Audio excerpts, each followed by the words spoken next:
नमस्कार, point blank में आपका स्वागत है। और आज पॉइंट ब्लैंक में हमारे साथ एक बहुत ही खास मेहमान हैं। हमारे साथ हैं जनरल विजय कुमार सिंह, जो कि भारतीय सेना के अध्यक्ष हैं और उनको एक नो नॉनसेंस ऑफिसर माना जाता है। भ्रष्टाचार से उन्हें बेहद नफरत है। गोल्फ खेलना उनको पसंद है, बैडमिंटन खेलना उनको पसंद है।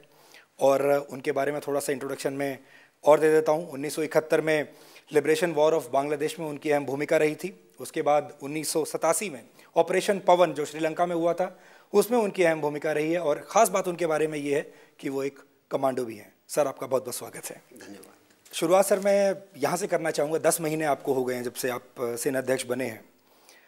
आपको 10 महीने की आपका जो विश्लेषण है भारतीय सेना के बारे में, आपको क्या लगता है सबसे बड़ी चुनौतियाँ हमारी क्या हैं? और अगर हम लॉन्ग टर्म डिफेंसिव और लॉन्ग टर्म ऑफेंसिव प्लान के बारे में अगर हम बात करें, तो मॉडर्न वॉरफेयर के हिसाब से क्या आपको लगता है कि हम कहाँ ठहरते हैं? इसको मैं दो हिस्सों में बांट लेता हूँ जी।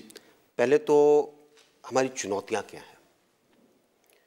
हमारी चुनौती सबसे बड़ी रही है कि किस प्रकार से हम अपने आधुनिकीकरण के ऊपर पूरे तरीके से जोर लगा सकें। इसके अंदर हमने ऐसा पाया कि कुछ हमारी खुद की कमियां थी, कुछ प्रोसीजर्स के अंदर कमियां थी। और ये मैं आपको कहना चाहूँगा कि सरकार का, हमारे मंत्रालय का बड़ा सहयोग रहा है हमें, जिसके कारण जो हमारे आधुनिकीकरण के प्रोजेक्ट्स थे उनको काफ़ी आगे बढ़ने के अंदर मदद मिली है। दूसरी हमारी चुनौती थी कि किस प्रकार से हम जो हमारे जो ट्रुप्स हैं, जो अलग अलग जगह लगे हुए हैं, हम उनकी किस प्रकार से देखभाल कर सकते हैं। तो इस विषय के अंदर हमने कुछ उनके राशंस के अंदर बढ़ोतरी कराने की कोशिश की, जो कि मांग बिल्कुल जायज़ थी। मंत्रालय ने एकदम से उसकी, हमारे मंत्री जी उस पर बड़े खुश हुए, उन्होंने एकदम से उसके ऊपर सहमति दे दी। और हमने जो हमारे ऑपरेशनल जो हमारा एक एडवांटेज था, जो हमारी एक अच्छाई थी, उसको ऊपर लाने की कोशिश की। दूसरी तरफ जब हम आते हैं कि हम विश्व में कहाँ हैं, जो आप पूछ रहे हैं जी, मैं ये कहूँगा कि भारतीय सेना, आपकी सेना विश्व स्तर की सेना है। हमारे जो जवान हैं, हमारे जो ऑफिसर्स हैं, हमारे एक बहुत ही उम्दा किस्म के हैं। उनके अंदर जज्बा है, उनका मनोबल बहुत ऊंचा है और वो किसी भी स्थिति का सामना करने में सक्षम है और तैयार है। जी, आपने आधुनिकीकरण की बात की। मेरा अगला सवाल एक्चुअली उसी पर था कि हम जो हमारा अपग्रेडेशन प्रोसेस है, आपने देखा होगा कि इंडियन एयरफोर्स में तमाम तरीके के इश्यूज आ रहे हैं। टेक्नोलॉजी पुरानी हो गई है, हमारे पास लड़ाकू विमान नहीं है, टेक्नोलॉजी पुरानी होती जा रही है। और अगर हम भारतीय सेना की भी बात करें तो ये एक बड़ी चुनौती हमारे सामने है कि कैसे हम अपग्रेड करें अपने आप को। और आप देखिए कि बोफोर्स के बाद से हमने कोई बहुत बड़ा नई टेक्नोलॉजी, नई गन्स तो नहीं लिया है। उस पर आपको क्या कहना है कि कैसे हम इस चुनौती का सामना करेंगे? देखिए, किसी भी सेना में, पूरे विश्व के अंदर हर एक चीज़ बिल्कुल आला दर्जे की नहीं होती। 30% हाई टेक्नोलॉजी होती है, तकरीबन 40% के करीब जो मौजूदा टेक्नोलॉजी वो होती है, और 30% के करीब ऐसी टेक्नोलॉजी होती है जिसको आप निकालना चाहते हैं। लेकिन इसका मतलब ये नहीं है कि ये 30% खराब है, ये अच्छी है, लेकिन आप इसको और बेहतर बनाना चाहते हैं। हाँ, बोफोर्स के बाद क्योंकि हम सतर्क रहना चाहते थे, हम ये चाहते थे कि जो गलतियां उस टाइम शायद हुई हैं या जिसके कारण छींटाकशी हुई है वो ना हो, तो थोड़ी सावधानी के कारण चीज़ें थोड़ी धीरे चली। लेकिन जैसे मैंने इससे पहले आपको बताया, आज की तारीख में हमें सरकार का बहुत सहयोग मिल रहा है, हमारे मंत्री जी का और मंत्रालय का बहुत सहयोग मिल रहा है, और जिस गति से हमको चलना चाहिए वो गति बड़ी अच्छी है। आपको ऐसा लगता है कि जब भी कोई बड़ी खरीद होती है डिफेंस परचेज में, तो कुछ ना कुछ विवाद उसके बारे में हो ही जाता है, जिसकी वजह से हमारे बहुत सारे फंड्स अनयूटिलाइज चले जाते हैं। फंड मिलता है लेकिन उसका यूटिलाइजेशन नहीं है। या आप ये सोचिए कि डिसीजन मेकिंग जो प्रोसेस है वो स्लो हो जाता है। तो कहीं आपको ऐसा लगा कि we need to make it fast. देखिए, डिसीजन मेकिंग प्रोसेस स्लो नहीं है। प्रोसीजर में कुछ कमियां थी, जो मैंने जैसे आपको बताया कि कुछ हम वर्दीधारियों की गलती थी, कुछ हमारे प्रोसीजर्स के कारण उसकी गति थोड़ी कम थी। लेकिन एक जो चीज़ होती है कि विवाद इसलिए आता है, बड़ी बड़ी कंपनियां उसके अंदर हिस्सा लेती हैं, काफ़ी पैसा इन्वॉल्व है, जिसको नहीं मिल रहा होता वो उसके अंदर कोई ना कोई त्रुटि निकालता है। बिल्कुल, पैसा इन्वॉल्व है, बड़ी बड़ी कंपनियां हैं, देश इन्वॉल्व है। और उसके बाद जब त्रुटियां निकालता है तो कहीं ना कहीं जो है हम उसमें रुक जाते हैं कि शायद गलती ना हो। इंटरेस्ट ग्रुप्स बड़े पैदा हो जाते हैं, यानी लोग बाग कई बार इंटरेस्ट ग्रुप्स के कारण देश का जो भला होना चाहिए उसको भूल जाते हैं और इन छोटी छोटी चीज़ों में घुस जाते हैं। चाहे वो सही हो चाहे नहीं हो, इसको कोई नहीं देखता, वो विवाद बन जाता है, अखबारों के अंदर आने लगता है, चैनल्स के ऊपर आने लगता है, और कई बार वो ऐसे लगने लगता है कि पता नहीं उसके अंदर क्या है।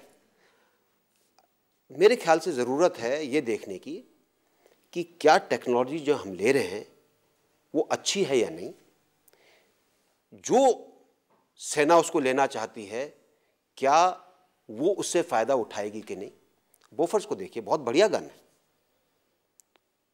विवाद का दायरा इतना बढ़ गया कि हम बाकी चीज़ों को लेने में रुक गए। जी बिल्कुल, जैसे उसके बारे में कहते हैं कि बोफोर्स गन बहुत अच्छी है लेकिन बदनाम है। हाँ, तो वो अब ये जो बदनामी वाला जो विवाद है ये इंटरेस्ट ग्रुप्स के कारण आता है, बाकी चीज़ों के कारण आता है। और मेरे ख्याल से कहीं ना कहीं हमको एक निर्णय लेना पड़ेगा कि हम देश का भला पहले देखें और विवादों के दायरे को थोड़ा कम करें। जी जनरल सिंह, आपके बारे में ये कहा जाता है कि आप अब बहुत दबंग अफसर हैं, बल्कि मैं बात कर रहा था तो लोगों का ये कहना था कि अभी तक के शायद आप सबसे दबंग सेनाध्यक्ष रहे हैं और आपको फैसला लेने में डर नहीं लगता। आपका अपना एक व्यू पॉइंट है and you push it hard. भारतीय सेना को उससे क्या फ़ायदा मिलने वाला है? देखिए, मैं खैर आपके शब्दों पे नहीं जाऊंगा मैं सिर्फ यही कहूँगा कि एक सेनाध्यक्ष की हैसियत से, सेना के एक अफसर होने की हैसियत से, जो सही चीज़ है हमको वो बोलनी चाहिए। और मुझे पूरी आशा है कि जब आप सही चीज़ बोलेंगे और जब आपका कोई पर्सनल इंटरेस्ट नहीं होगा तो सब उसको सुनेंगे और मानेंगे। और ये मैंने 10 महीने के दौरान ऐसा मैंने महसूस किया है कि हमने सही चीज़ बताई है और उस सही चीज़ से हमने सेना के हित को आगे बढ़ाया है, पर्सनल हित नहीं। जब आपका पर्सनल हित उसमें इन्वॉल्व हो जाता है तो आपकी बात के ऊपर जो है उतना कोई ध्यान नहीं देगा। जी जनरल सिंह, एक बात और भी है, अपना जो देश है वो 3 तरफ से, अगर चारों तरफ से नहीं तो 3 तरफ से दुश्मनों से घिरा हुआ है। आपके पास पाकिस्तान एक तरफ, दूसरी तरफ चाइना है, श्रीलंका को मैं कह नहीं सकता कि एग्जैक्टली आप दुश्मन मान सकते हैं या दोस्त मान सकते हैं, और उसके बाद से इंसर्जेंसी है। आप एक ऐसी आर्मी को लीड कर रहे हैं जिसके सामने ये 3 नहीं बल्कि 4 चुनौतियाँ हैं। आप उसके बारे में हमें बताएंगे कि क्या स्ट्रैटेजी अपनी आर्मी की होनी चाहिए कि आपको दूसरे देशों से जो चुनौतियाँ मिल रही हैं वो भी इमीडिएट चुनौतियाँ हैं वो हैं, और साथ में अपने अंदर से भी चुनौतियाँ मिल रही हैं? देखिए, कुछ धारणाएं बन गई हैं कि हमारे बहुत दुश्मन हैं, ऐसा नहीं है। हाँ, पाकिस्तान के साथ हमारे कुछ मतभेद हैं और उनको मतभेदों को दूर करने की ज़रूरत है। मतभेद कुछ ऐसे हैं जो कि बहुत पुराने हैं, कुछ परोक्ष युद्ध भी उधर से चल रहा है, उसको रोकने के लिए पूरे इंतजाम किए गए, उसमें हम सक्षम भी हुए हैं। और अब अगर चीज़ों को आगे बढ़ाना है तो जिस तरीके से हमारे नेता उनसे बात करना चाहते हैं, बड़ी अच्छी बात है।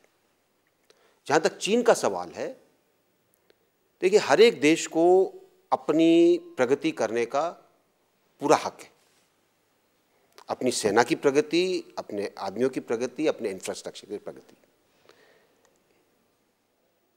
चीन के साथ सिर्फ दिक्कत यह है कि हमारा हमारा जो बॉर्डर है उसके ऊपर कोई समझौता नहीं हुआ है, अनरिजॉल्व है। कई बार डिमांड उठती है अलग अलग तरह की, लेकिन साथ साथ confidence building measures in place हैं। यानी कि सीमा के ऊपर कोई दिक्कत नहीं है। लेकिन क्योंकि बॉर्डर स्थिर नहीं है, बॉर्डर सॉल्व नहीं है, तो कब उनकी इच्छा बदल जाए हम कह नहीं सकते। तो इसलिए ज़रूरी है कि हमारे जो बाकी जो तरीके हैं, डिप्लोमेटिक हैं, पॉलिटिकल हैं, जिससे हम उनके साथ अपने मतभेद दूर कर सकें, वो ज़्यादा ज़रूरी है। आपको ऐसा लगता है कि हमारे यहाँ एक साइकी है, या मैं सीधा सवाल आपसे पूछूं कि क्या हम चीन से डरते हैं? हम नहीं डरते हैं, नहीं हमारा देश डरता है। मेरे ख्याल से ये एक अगर देसी तौर पर बोला जाए तो एक हवा बना दिया गया है, ऐसा कुछ नहीं है। मैं आपको विश्वास दिलाता हूँ, हमारी सेना किसी भी चुनौती का सामना करने के लिए सक्षम है, तैयार है।